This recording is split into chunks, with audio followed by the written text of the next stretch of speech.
Hello everyone, welcome back in Kusai Modern Classes. My name is Lakshman and just we are talking एक very special topic. This is functional grammar. इसका part 2 हमारे जो चल रहा था first, उसमें basic grammar हमने बताया था। फंक्शनल ग्रामर में हम लोग टेंसेस सेंटेंसेस का जो है कंप्लीट इसमें डिस्कस कर चुके हैं, parts of sentence, forms of sentences and question tag के विषय में। और अब सेकेंड इसका जो भाग है, पार्ट है, दैट इज टेंसेस। टेंस देखिए, टेंसेस में present tense, past tense and future tense, 3 tense होते हैं। इनके विषय में हम आज की डेट में इसमें डिस्कस करेंगे, ठीक है। सो चलो लेट्स गो अहेड, अब आगे बढ़ते हैं। देखो टेंस क्या होता है, what is tense? Tense is the forms of a verb which show the time of an action and its degree of completeness, ठीक है। इसमें क्या होता है, टेंस उस समय का बोध कराता है जिसमें कोई एक्शन होता है। टेंस 3 प्रकार के होते हैं, present tense, past tense and future tense. वर्तमान काल, भूतकाल और भविष्य काल, ठीक है। कंप्लीटनेस है वर्ड।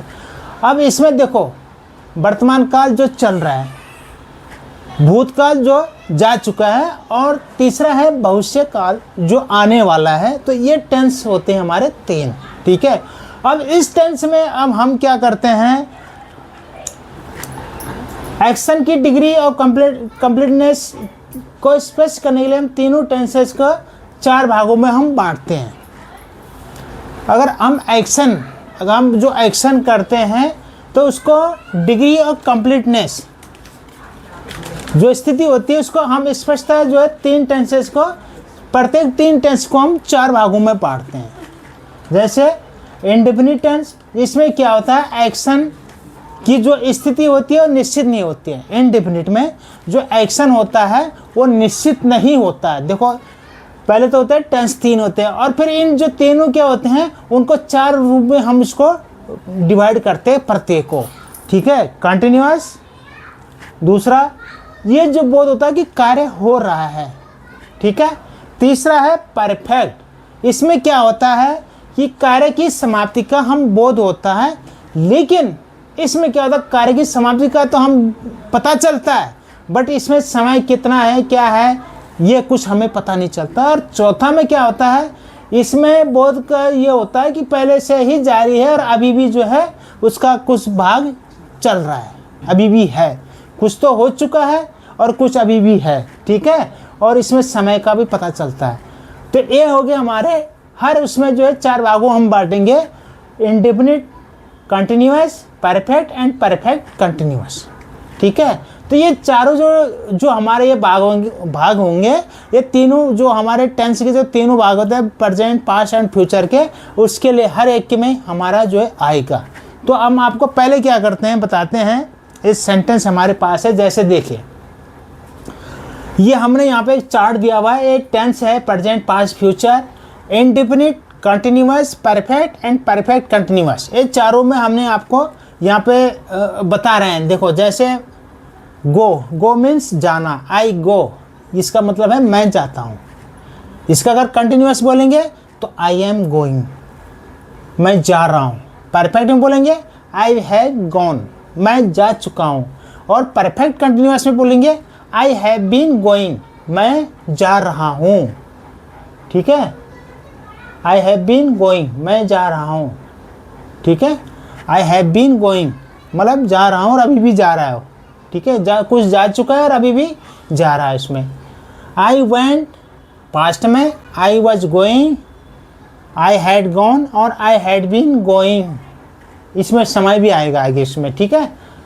फ्यूचर में आई शैल गो, मैं जाऊँगा, आई शैल बी गोइंग, मैं जा रहा हूँगा, आई शैल हैव गॉन, मैं जा चुका हूँगा, आई शैल हैव बीन गोइंग, ठीक है, मैं जा चुका हूँगा। और 2-3 घंटे जो भी टाइम आगे आएगा तो उसमें हैड बीन और शैल हैव बीन हम यहाँ पे देखो कंटिन्यूअस में, परफेक्ट कंटिन्यूअस में हम यहाँ पे यूज़ कर रहे हैं। यहाँ पे जो है गोइंग वर्ब के साथ आईएनजी हमने यूज़ किया। फ्यूचर में हमने शैल बी, जा रहा हूँ के लिए शैल बी यूज किया है, ठीक है। तो ये इस तरह से टेंसेस के जो है 3 प्रकार हो गए, 3 होते हैं।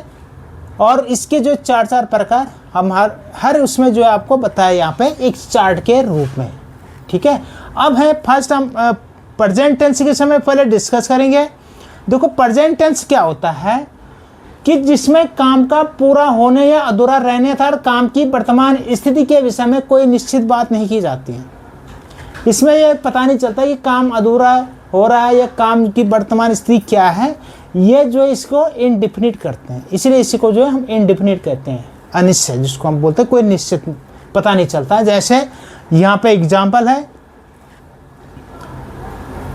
यहाँ पे देखिए सेंटेंस में क्या है, पहले इसका जो है कैसे हम रचना करेंगे, कैसे हम बनाएंगे।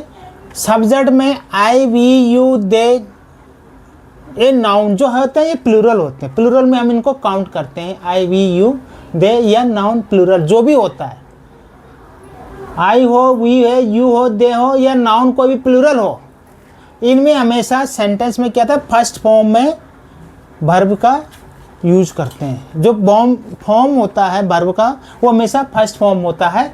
और अगर ही सी जो आता है इज या नाउन कोई आता है सिंगुलर वाला, तो उसके साथ फर्स्ट फॉर्म में एस या ई एस हम लोग यूज करते हैं। कैसे देखिए, नेगेटिव में do not plus first form of verb, अगर हम नेगेटिव बनाएंगे इसका तो उसके साथ डू नॉट का हम प्रयोग करते हैं। ठीक है, और वर्ब की फर्स्ट फॉर्म का हम प्रयोग करते हैं। और अगर हम सिंगुलर वाला कोई अगर नेगेटिव बनाएंगे तो उसके डज नॉट का प्रयोग करेंगे और वर्ब की फर्स्ट फॉर्म का प्रयोग करेंगे। ठीक है, ये प्लूरल के लिए है और ये सिंगुलर के लिए, आप ये समझ लीजिए। इसमें अगर प्लूरल होगा तो फर्स्ट फॉर्म ऑफ वर्ब का यूज करेंगे, सेंटेंस सिंपल, उसमें नेगेटिव में डू नॉट और फर्स्ट फॉर्म ऑफ वर्ब का हम यूज करेंगे, और इंटरोगेटिव में डू का प्रयोग करेंगे पहले और उसके बाद सब्जेक्ट आएगा और फिर फर्स्ट फॉर्म ऑफ वर्ब आएगा। वर्ब की जो हमेशा जो लिखा जाता है फर्स्ट फॉर्म में ही लिखा जाता है। ठीक है, और ये जो है सिंगुलर के लिए इस तरह से फर्स्ट फॉर्म और एस या ई एस हमारा यूज होता है। नेगेटिव में डज नॉट और फर्स्ट फॉर्म हम वर्ब का यूज करते हैं। और अगर क्वेश्चन वाला इंटरोगेटिव हम बनाएंगे तो does plus subject plus first form. ठीक है, सिंपल सी है, डू नॉट का या डज नॉट का, डू या डज का। ठीक है, अब देखो नियम क्या है इसमें, सिंपल से देखिए, एक बार नियम बताता हूं मैं आपको। यदि फर्स्ट फॉर्म ऑफ वर्ब में अंत में वो double S, S H, C H ये दे रखे हैं तो ई एस लगता है हमेशा। जैसे गो का गोज, मिस का मिसेस, टीच का टीचर्स, वाश का वाशेस या मिक्स का मिक्सेस। ठीक है, ये होता है फर्स्ट फॉर्म में अगर ये दे रखे हो तो हमेशा उसके साथ पीछे यस लगता है वर्ब। यदि फर्स्ट फॉर्म में वर्ब का अंत में वाई हो, ठीक है, जैसे ये है एफ एल वाई फ्लाई है, ये कैरी है, ये वाई है, और उससे पूर्व कोई कंसोनेंट्स है। ठीक है, उससे पहले कोई कंसोनेंट, वाई से पहले कोई कंसोनेंट्स है, तो यहाँ पे क्या करते हैं, कंसोनेंट्स को हटा के प्लस आई एस लगा देते हैं। जैसे कैरी, तो इसका हो गया कैरीज, फ्लाई का फ्लाइज। ठीक है, वाई को हटा दिया, एल आई ई एस हमने इसमें जोड़ दिया। तो ये हमारा जो हमेशा इसको प्रयोग करते हैं जब सेंटेंस, जैसे आई जो है ही गोज, ठीक है, तो ई एस हमने यहाँ पे लगा दिया था, यहाँ पे कैरीज, फ्लाइज। ठीक है, बर्ड्स फ्लाई, लेकिन बर्ड अगर एक के लिए बोलेंगे तो बर्ड फ्लाई, वो फ्लाइज का हम यहाँ पे प्रयोग करेंगे। ठीक है, इस हिसाब से